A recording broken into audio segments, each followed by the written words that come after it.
दोस्तों, आज की हमारी कहानी है आधा इनाम। एक शहर में एक धनी व्यक्ति रहता था। उसे दूसरों को दावत खिलाने का बहुत शौक था। एक दिन उसने एक बड़ी शानदार दावत का प्रबंध किया। उसने दावत में लोगों के लिए तरह तरह के स्वादिष्ट व्यंजन बनवाए, लेकिन वह उस दावत में एक अच्छी मछली का प्रबंध न कर सका। इसलिए उसने झींगा मछली लाने वाले को एक अच्छा इनाम देने की घोषणा पूरे शहर में मुनादी करवा के दी। जो आदमी झींगा मछली पकड़ कर लाएगा, उसे धन के अतिरिक्त अच्छा इनाम भी दिया जाएगा। इस घोषणा को सुनकर एक मछुआरा नदी पर गया और शीघ्र ही एक बड़ी झींगा मछली को पकड़कर ले आया। वह उस मछली को देने के लिए धनी व्यक्ति के घर पहुंच गया।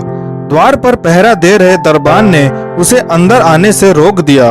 वह बोला, ठहरो, तुम अंदर नहीं जा सकते। मछुआरे ने हैरान होकर पूछा, क्यों?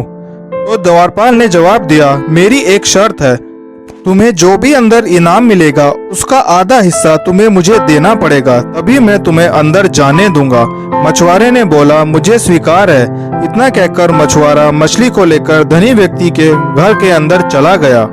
झींगा मछली को देखकर सेठ बहुत खुश हुआ। उसने अपने मुनीम को बुलवाया और मछुआरे को काफी धन और इनाम देने की आज्ञा दी।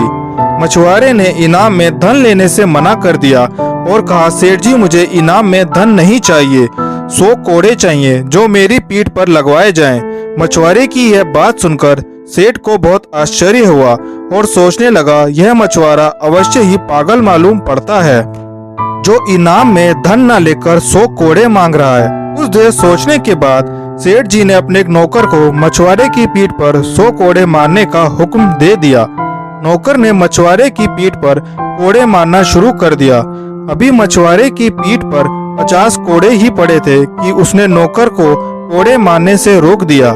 उसने सेठ से दरबान को बुलवाने की प्रार्थना की। सेठ ने तुरंत दरबान को बुलवा लिया।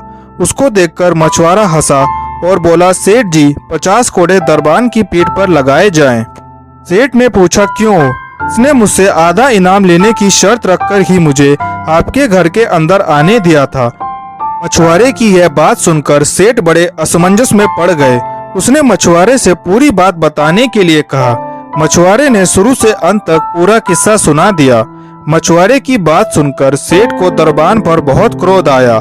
उसने दरबान की नंगी पीठ पर 50 कोड़े लगवाए और नौकरी से निकाल दिया।